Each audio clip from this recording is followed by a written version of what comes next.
সপ্তম দিনের সপ্তম ম্যাচে আজকের এই রোমাঞ্চক খেলায় মুখোমুখি হচ্ছে নরেন্দ্র রিয়াংপাড়া বনাম রেঞ্জো এফসি। একদিকে পাহাড়ি জনপদের গর্ব নরেন্দ্র রিয়াংপাড়া, যারা তাদের গতি আর শক্তির খেলা দিয়ে ইতিমধ্যে দর্শকের মন জয় করেছেন।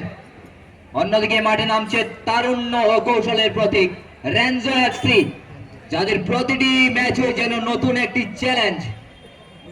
আজকের ম্যাচে হবে টান টান উত্তেজনা, দারুণ পাসিং, আক্রমণ ও প্রতিরোধ। অনেক মজা হবে আজকের এই ম্যাচের মধ্যে। যারা যারা আমাদের সাথে বর্তমানে জয়েনিং করেছেন, কোয়ার্টার ফাইনালের লড়াইটা শুরু হবে, সেটা শুরু হবে 5 তারিখ থেকে। এবার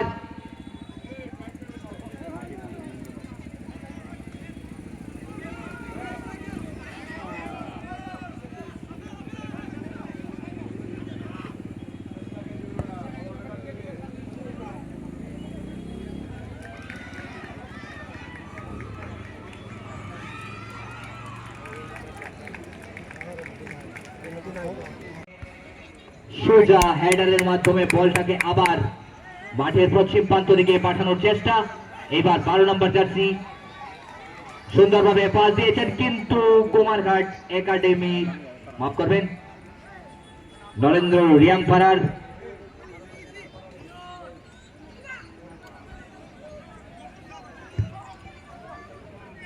এবার আবার এটা করার চেষ্টা। 3 নম্বর জার্সি পেনাল্টি বক্সের ভিতরে বল, কিন্তু বলটা আবার রেঞ্জো এফসি বেশিরভাগ এটাকে গিয়েছেন। অলরেডি আমরা দেখতে পাচ্ছি যে 7-8টা অলরেডি কিক করে নিয়েছেন গোলের জন্য, কিন্তু এইবার আবার গোল লাইনের বাইরে, যার মানে এইবার আবার কাউন্টার অ্যাটাকের চেষ্টা। 5 নম্বর জার্সির সাথে লড়াই করছেন এখানে 7 নম্বর জার্সি, আবার এটাকে যাওয়ার চেষ্টা থাকবে, কিন্তু বলটি আবার আউটলাইন। এবার হেডারের মাধ্যমে বলটিকে আবার ভিতরে নেওয়ার চেষ্টা।